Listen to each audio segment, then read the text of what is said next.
Halo bro, balik lagi sama gua Koko Brewok. Dan di video kali ini yang akan gue bahas adalah penyebab rambut berminyak. Jadi rambut berminyak bukan cuma jadi masalah untuk wanita, tapi untuk pria juga. Salah satunya adalah gue ngalamin yang namanya rambut berminyak. Dan rambut berminyak itu ngeselin banget. Sebenarnya rambut berminyak bisa jadi masalah juga, walaupun sebenarnya orang lebih berproblem atau orang lebih banyak yang ngalamin masalah itu dengan yang namanya rambut kering. Tapi ketika lu produksi terlalu banyak minyak, itu akan jadi masalah karena bisa nyebabin yang namanya kerontokan. So, apa aja sih yang bisa bikin rambut jadi berminyak? So, here we go.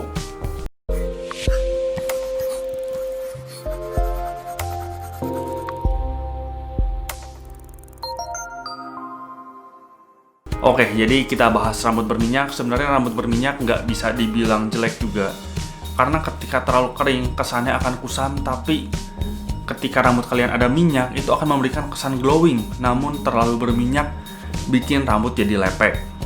Oke, jadi di sini langsung aja, faktor pertama yang bikin rambut berminyak adalah kelenjar keringat. Jadi kelenjar keringat ya buat ngasilin keringat lah. Masa kelenjar keringat buat ngasilin yang lain gitu kan nggak juga.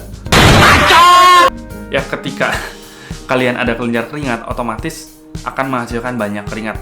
Sebenarnya keringat itu ya ada fungsinya juga untuk memberi kelembapan pada kulit, termasuk menjaga pori-pori kulit.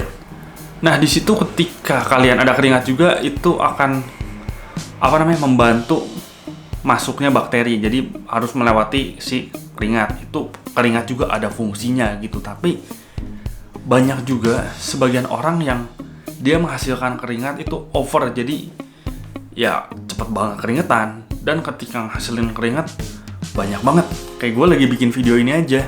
Di sini bisa kelihatan ini muka gue berminyak banget karena memang udah keringetan. Jadi gue termasuk orang yang cepat berkeringat dan itu bikin rambut gue lepek. Yang kedua adalah perubahan hormon dalam tubuh. Jadi hormon dalam tubuh yang berfluktuasi, yang terus berubah, itu akan mempengaruhi produksi minyak. Nah itu diungkapin oleh dokter Gervais Gersteiner. Ya itulah pokoknya. Sama dokter itu dia ungkapin bahwa fluktuasi dari hormon itu akan mempengaruhi produksi minyak yang berlebih. Nah berikutnya yang ketiga adalah perawatan yang salah. Jadi perawatan yang salah di sini adalah atau kebiasaan ya. Jadi perawatan yang salah di sini adalah ketika lu keramas lebih dari sekali dalam sehari. Jadi banyak yang bilang, memang kalau gue tahu juga, ketika misalnya lu mandi, lu boleh sehari mandi 3 kali, 5 kali mungkin untuk kalian yang benar-benar rajin banget. Tapi jangan selalu keramas.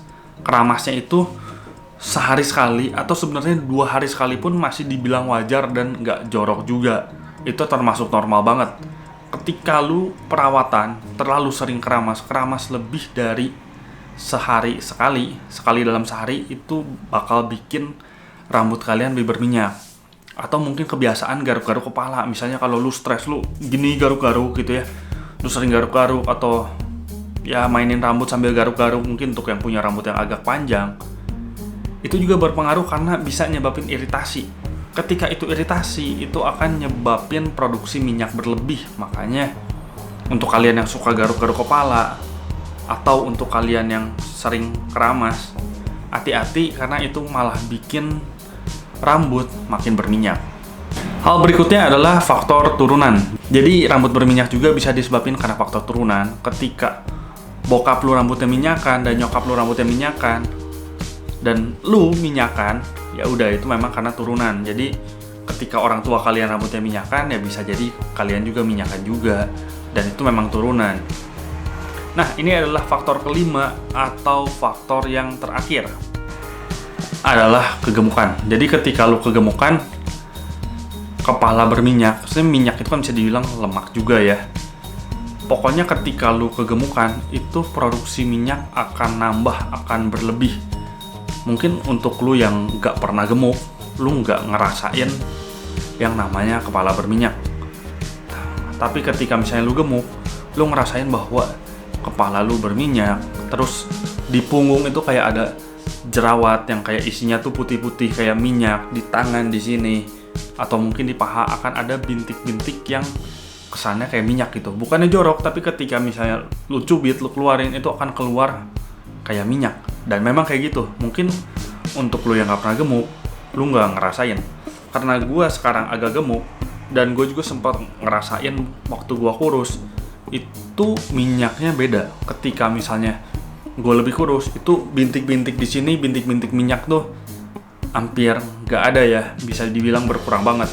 Di punggung nggak ada, dan rambut juga nggak terlalu berminyak. Jadi faktor kegemukan lebih cepat ketika lu gemuk, karena memang lu jadi cepat gerah, lu bakal cepat keringetan, otomatis rambut juga cepat berminyak. Sebenarnya logikanya ke sana sih. Dan tubuh lu sendiri yang lain juga bakal ngeluarin minyak. Jadi untuk kalian yang nggak mau berminyak, mungkin kalian bisa turunin berat badan ya. Gue juga lagi usahain sih, tapi memang gak gampang. Oke, segini aja videonya dari gue. Itu adalah 5 hal yang nyebabin kulit bisa berminyak, rambut bisa berminyak. Dan mungkin di video-video berikutnya gue akan bahas cara menanggulangi rambut berminyak. Oke, segini aja. Gue Koko Brewok pamit dulu.